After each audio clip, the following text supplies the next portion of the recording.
네, 안녕하세요. 김탁입니다. 즐거운 월요일입니다. 지난주 목요일 날 장 마감하고 하나와 에어로스페이스가 유상증자를 발표했죠. 네. 그날 바로 제가 영상을 여러분들에게 이 굉장히 큰 뉴스잖아요. 업로드를 제가 드리려고 했는데 제가 개인적인 좀 일정들이 좀 많았습니다. 그래서 주말에 좀 정리해서 오늘 영상을 지금 업로드를 하고 있고요. 자, 유상증자 관련해서 제 생각을 간단히 말씀드리고 앞으로 하나 에어로스페이스를 어떻게 보면 좋을까 제 개인적인 의견 좀 말씀드릴게요. 투자 유인이나 권고, 매수 매도 추천 아니라는 거, 리딩의 목적이 전혀 없다는 거 말씀드리고요. 자, 하나 에어로스페이스 이날 목요일 날 장 마감하고 발표했죠. 그래서 그날 아마 시간에서 아마 하한가를 간 것 같아요. 그죠? 시간에 마이너스 10%. 시간의 하한가는 10%가 최대 맥스죠. 하한가 가고, 지난주 금요일 날 마이너스 10, 한 3% 정도로 마감을 했습니다. 그리고 오늘은 좀 살짝 반등, 오늘은 좀 절반 정도를 많이 한 것 같아요. 자, 일단 팩트 체크부터 해야 됩니다. 어떤 우리가 여러분이 갖고 있는 종목이나 여러 가지 기업에 대해서 관련된 뉴스나 공시가 뜨면 일단 팩트부터, 일단 생각을 먼저 하지 말고 팩트를 시간 순서대로 플로우대로 좀 정리하는 습관을 기르는 게 좀 좋아요. 그래서 한번 볼게요. 증자를 결정했고, 자, 600만 주 정도 되네요. 4,500만 주가 지금 하나 에어로의 보통주 발행 주식수인데 600만 주면 한 13% 정도 되겠네요. 그죠? 13% 되고, 금액이 1.2조는 시설자금, 2.4조는 타법인 취득자금에서 3.6조. 와, 제가 국내 시장에서 본 증자 규모 중에 거의 역대급으로 큰 규모가 아닌가 싶어요. 3.6조면 얼마 전에 SDI가 한 2조 정도 했죠. 그것도 크다고 생각했는데 굉장히 큰 규모입니다. 이미 뭐 시총이 한 33조 정도 되잖아요. 그죠? 시총이 한 33조 정도 되다 보니까 그냥 10%만 해도 이 정도 규모가 나오는 거죠. 10% 좀 넘게 했는데. 자, 세부 사항 좀 볼게요. 자, 3월 20일 날 발행가 60만 5천 원. 네, 발행가가 60만 5천 원. 한 16% 정도 낮은 가격에 유증 결정했는데, 이거는 향후에 이제 스케줄에 따라서 주가에 따라서 변동이 되는 겁니다. 그럼 변동이 되는 거고요. 이 가격은. 네. 발행 주식수 기준으로 아까 말씀드렸죠. 13% 정도 희석이 되는 거죠. 그래서 이론적으로는 주식수가 13% 많아지니까 마이너스 13% 가는 게 이론적으로는 맞죠. 네. 이 증자의 이벤트가 주는 영향은 나이브하게 테크니컬리 13% 정도의 기존 주주들한테 희석되는, 말 그대로 기존 주들이 손해를 보는 거죠. 다만 우리가 신주 배정 기준일까지 들고 있으면 60만, 현재 기준으로 60만 5천 원에 이 하나 에어로 주식을 우리가 살 수 있는 권리가 주어지는 겁니다. 그래서 예전에는 이 권리락이 없었지만 지금은 이제 유상증자를 하면 이날부터 이제 하나 에어로 스페이스의 주식을 이 13% 정도를 살 수 있는, 60만 5천 원에 살 수 있는 권리, 워런트라고 하죠. 이 워런트가 주어집니다. 그래서 제가 볼 때는 기존 주주분들이라면 물론 주가가 더 빠질 수도 있죠. 근데 저는 워런트까지 받는 것도 괜찮지 않나. 보통 좋은 회사의 유상증자는 저는 10번 중에 한 7번 정도는 참여해서 성과가 나빴던 적은 없었던 것 같습니다. 물론 이 하나 에어로가 이 3번이 될 수는 있다. 네. 그렇기 때문에 신중하게 여러분들이 결정을 하셔야 되고요. 새로운 13%의 주식은 6월 24일 날 상장이 된다. 자, 여기까지가 팩트예요. 자, 그렇다면 하나 에어로스페이스의 회사에, 그게 이제 뭐 경영진이든 IR, 제가 팀과 직접 커뮤니케이션 안 했지만 궁금한 게 3개 있어요. 그거에 대해서 한번 제가 궁금한 점을 한번 제가 물어보고 제가 그냥 대답을 한번 해볼게요. 하나 에어로스페이스가 대답을 안 해줄 것 같기 때문에, 물론 대답은 해주겠죠. 제가 그날 목요일날 장 마감하고 그 유상증자 관련된 컨퍼런스 콜을 제가 직접 참석했어요. 들었습니다. 하지만 제가 원하는 답변은 좀 듣기 어렵다. 너무 구체적이지 않은 그런 답이어서 좀 아쉬웠다는 생각이 좀 들었습니다. 그래서 저는 금요일날은 주가가 필연적으로 좀 빠지겠다는 생각을 했는데요. 자, 하나씩. 자, 첫 번째 질문. 자, 3.6조 도대체 어디에 쓰는 걸까? 왜 이렇게 많은 금액을 시장에 조달할까? 주주들의 호주머니가 본인들 건 아니잖아요. 하지만 분명히 용처가 있다고 하면 그래도 들어는 보자 라는 생각입니다. 자, 국내 시설 자금 사용 목적, 이거 하나 에어로스페이스가 공시한 거예요. 국내 캐파를 늘리는데 한 1.5조 정도를 쓰겠다라는 거고요. 해외 시설, 폴란드랑 루마니아. 네, 그쵸? 폴란드는 지금 굉장히 수주를 받고 공장을 짓고 거기서 현지 생산을 하겠다는 건데 여기에 1조를 투자하겠다는 거고요. 자, 해외 지분 투자, JV 지분 투자에 6천억을 쓰겠다는 겁니다. 6천억. 자, 그럼 1.2조를 국내 캐펙스 늘리는 거, 그 다음에 해외 캐펙스 늘리는 거 투자에 1조, 그 다음에 해외 지분 투자 0.6조. 뭐 조인트 벤처를 한다는데 구체적으로 어디랑 한지는 얘기 안 했는데 그래도 사우디 동유럽 쪽이라고 얘기했고, 해외 조선소, 오스트랄 포함이구나. 이게 한 8천억. 네, 0.8조. 네, 이러면 되나요? 3.6조가 나오네요. 자, 이렇게 투자한다고 합니다. 자, 두 번째 질문. 그런데 꼭 지금 증자를 해야 했을까? 주가가 이렇게 많이 오른 상태에서 자칫하면 오해를 불러일으키지 않을까요? 주가가 좋으니까 이번 이렇게 높은 주가를 활용해서 증자를 하면 훨씬 더 많은 금액을 땡길 수 있으니까 꼭 이렇게 주가가 높은 상황에서 해야 될까? 그리고 정말 이렇게 돈이 필요할까? 네. 근데 사실 증자는 주가가 좋을 때 하는 게 맞긴 맞습니다. 어떤 이제 그 애널리스트 분들은 보고서에 이렇게 썼더라고요. 자, 회사한테는 최고의 뭐 타이밍 잘 안 써지는 글씨가. 네. 주주한테는 최악의 타이밍. 근데 저는 회사와 주주의 이익이 반대로 간다고 생각을 안 합니다. 왜냐하면 만약에 이 3.6조를 가지고 회사가 그냥 유보라거나 이거를 개인적이라는 표현은 그렇고 주주의 기업 가치 향상을 위해서 쓰지 않는다고 하면 큰 문제가 되겠죠. 그래서 저는 증자는 사실 주가가 좋을 때 해야 된다고 생각해요. 이건 제 개인적인 생각이에요. 생각이 다를 수도 있겠지만 오히려 주가가 안 좋을 때 하는 증자가 더 위험합니다. 저는 2차 전지 회사들이 최근에 증자를 많이 하고 있잖아요. 네, 어떤 회사라고 말씀 안 드릴게요. 지금 기업 거래 정지되는 회사도 있잖아요. 그런 회사들이 증자할 때 언제 했는지 보십시오. 주가가 안 좋을 때 합니다. 주가가 내려갈 때 하는 증자는 정말 운용 자금이 부족해서입니다. 근데 주가가 좋아서 하는 증자는 저는 나름의 투자에 활용될 가능성이 높다. 하지만 제가 그렇다고 해서 하나 에어로스페이스가 이번에 한 증자에 대해서 저는 긍정적인 평가를 하고 싶지 않습니다. 네. 왜냐하면 자, 꼭 지금 했어야 되나? 자, 연더블 투자 계획을 볼게요. 연더블 투자 계획. 네. 자, 보면은 올해 3천억. 네.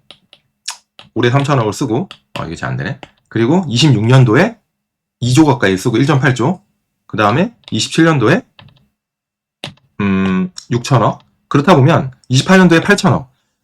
지금 당장 3.6조가 필요한 건 아니에요. 그죠? 아닌데 이렇게 4개년에 걸쳐서 작은 계획을 쏘는데 꼭 지금 다 3.6조를 땡겨서 시장에 하나에어로 기존 주주분들한테 이렇게 크게 희석을 줬어야 되나 라는 그런 생각이 좀 들고요. 네. 그리고 국가별 투자 계획 넘어가고요. 자, 그 두 번째는 하나에어로스페이스가 지금 주가가 이렇게 많이 급등한 이유는 영업 현금 흐름이 너무 좋기 때문입니다. 작년에 1.8조였고 올해 계획도 2.6조가 넘어요. 올해도 2조 넘게 영업이익이 날 거고 영업이익과 영업 현금 흐름은 다릅니다. 네, 실제로 영업으로 우리가 돈이 들어오는 건 영업 현금 흐름이라고 합니다. 지금 그게 이제 포인트가 아니기 때문에 이렇게만 말씀드릴게요. 그리고 26년도는 4.7조. 이건 LS증권의 추정치인데 저는 가능하다고 봅니다. 이렇게 현금 흐름이 좋은데 굳이 지금 이때 다 했어야 됐나라는 생각이 들고요. 자, 세 번째, 제가 재무제표를 보니까 48기, 이게 24년도 말이에요. 24년도 말. 네. 이때 보니까 현금성 자산이 1.4조나 돼요. 그럼 도대체 이 돈은 어디에 갔길래 3.6조란 큰 돈이 필요했나? 라고 보니까 바로 이거죠. 하나에어로가 하나오션 주가가 뛰자 매입을 결정했다. 하나오션 주가가 뛰어서 결정했을까? 아니면은 정말 하나오션의 지분이 필요했을까? 뭐 여러 가지 지금 의문점이 되는 거죠. 이 타이밍에. 자, 그렇게 해서 이 1.4조를 가지고 하나에어로가 하나오션 지분을 취득한 겁니다. 그래서 어디에서 샀냐면 하나에너지가 갖고 있는 1200억, 그 다음에 하나에너지 싱가포르 법인 거기서 한 2800억, 나머지 하나임팩트에서 8800억으로 원래 하나에어로가 하나오션 지분을 23% 갖고 있었는데 이제 한 7% 가까이 매집을 해서 30%가 된 겁니다. 그리고 나머지 하나임팩트는 4%밖에 안 남았고 에너지랑 하나에너지 싱가포르 법인은 제로가 된 거예요. 그래서 하나에어로스페이스가 하나오션 지분 7%를 내부 계열사 자회사들한테 내부 계열사들한테 지분을 산 겁니다. 58,000원에 샀어요. 거의. 지금 하나오션이 72,000원이니까 다행히 지분을 취득하고 주가가 올랐기 때문에 만약에 빠졌으면은 더 이제 그 약간의 비난을 받았을 텐데 올랐어요. 근데 이제 이게 왜 이제 노이즈가 왜 시장에서 말이 많냐면 하나에너지라는 회사가 김동관, 김동원, 김동선의 소위 말하는 그 재벌 이 오너가의 이 대주주 김승현 회장의 3남의 아들을 갖고 있는 회사라는 거죠. 그리고 하나임팩트도 실질적으로 하나에너지가 50%를 지배하고 있는 회사입니다. 그래서 계열사의 그 소위 말하는 오너가 대주주들의 어떤 엑시트로 활용된 거 아닌가, 엑시트로 이런 이제 의심을 받는 거죠. 그러던 찰나에 거의 이런 지분의 어떤 그 취득 이후에 일주일 만에 증자를 하니까 그런 의구심을 산다. 그래서 이런 이제 뉴스가 나올 수밖에 없는 거죠. 하나오션 지분 사들였던 에어로가 유상 증자로 구설수에 오른다. 이런 오해를 할 수 있는 겁니다. 실제로 지금 유럽의 방위비 증액, 제가 계속 방산 회사에 대해서 작년 가을부터 굉장히 큰 띠이라고 말씀드렸는데 그런 흐름에서 투자가 필요할 수 있습니다. 근데 타이밍상 이런 오해를 받을 수 있다라고 생각이 듭니다. 그리고 주가가 너무 좋았는데 지금 회사에서 스스로가 라인메탈과 이렇게 우리 라인메탈 대비 독일의 라인메탈 대비 우리가 너무 저평가되어 있다고 얘기하고 있어요.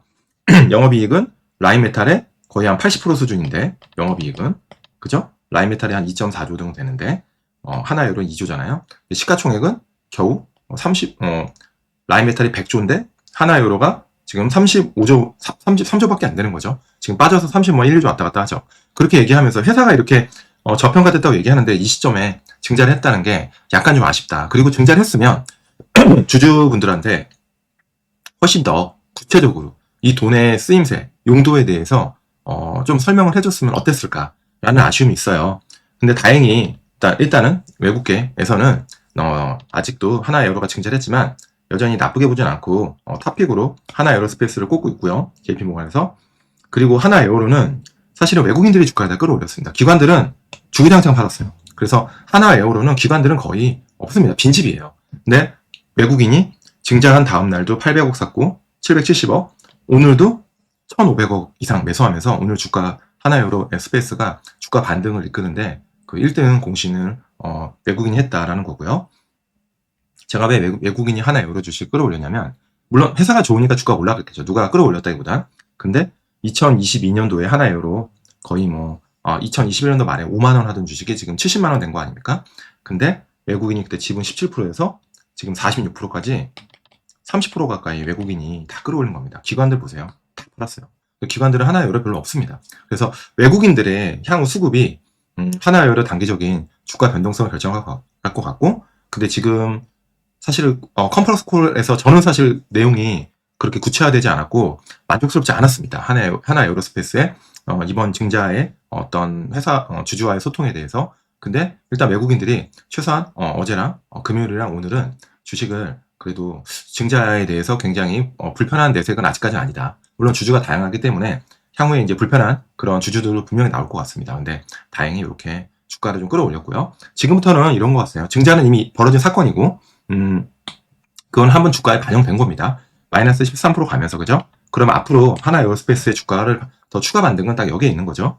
지금 추가 파이프라인 K9 폴란드랑 하는 거, 루마니아 K9이랑 레드백 한 5조 내외 이런 수주 플로어들, 그다음에 노르웨이, 그다음에 에스토니아의 천무 이런 것들, 그다음에 중동의 사우디나 UAE 관련해서 K9이나 천무 관련된 수주들, 사우디 K9 7조 그죠? 이런 것들이 계속 지금 수주 플로어들이 가시성이 있거나 그런 것들을 회사가 보여줘야만 이런 증자에 대해서 투자자들이 납득할 수 있다고 생각하고요. 그래서 저도 사실 증자해서 굉장히 좀 당황스러웠고 아쉽기도 하고 지금 이 시점에 굳이 이렇게 큰 규모로 했어야 됐나. 주가가 이렇게 많이 오르니까 주주들의 호주머니를 너무 쉽게 인마이 포켓하는 느낌이 좀 있었어요. 그래서 저는 회사가 정말 필요한 자금이라고 하면 조금 더 구체적이고 굉장히 열정적으로 기존 주주들과 좀 커뮤니케이션 했으면 좋겠다라는 말씀드리고 하나에어로 얘기는 여기까지 좀 말씀드리고요. 저는 그럼 하나에어로 이거 어떻게 봐야 되냐 말씀드리면 저는 주가가 올라갈 때 펀더멘털이 좋을 때 하는 증자는 결국에는 제가 10번 중에 한 7번 다 맞는 건 아니에요.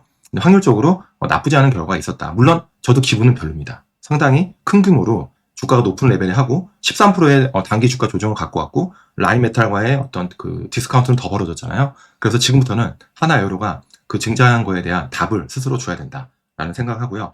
요거는 이제 미국 주식에 대해서 굉장히 요즘에 반등이냐, 추가 반등하냐, 아니면 계속 어렵냐라는 건데, 이게 펀더멘탈 롱숏이에요. 펀더멘탈 롱숏은 말 그대로 펀더멘탈 좋은 거를 주식을 롱하고 사고 안 좋은 거 숏하는 전략인데, 2021년도에 거의 2.2배수, 2.2배수는 롱이 2배가 더 많다는 거예요. 그러다가 2022년도에 장이 굉장히 안 좋았잖아요. 인플레이션 우려로. 그때 1.7배. 그러니까 롱이 1.7배 더 많은 건데, 지금 펀더멘탈 롱숏하는 헤지펀드들이 그 하단을 깼다는 겁니다. 그만큼 롱을 줄이거나 숏을 늘렸다는 겁니다. 그래서 아직까지 미국 증시에 대한 경계감은 아직은 놓지 않고 있다라는 거고요. 지나친 낙관론은 아직은 조금 조심하면서 보는 게 어떨까라는 말씀드리면서 오늘 영상은 마무리하겠습니다. 제가 며칠 동안 너무 바쁜 일정이 있어가지고 영상을 조금 하나의 여러 관련 영상을 좀 늦게 올린 거 좀 죄송하고요. 다음부터는 좀 더 타임리하고 좀 솔직하게 제 의견을 말씀드리는 그런 영상으로 찾아뵙겠습니다. 자, 내용이 좋았으면 좋아요 한번 눌러주시고요. 다음에 또 뵙겠습니다. 안녕!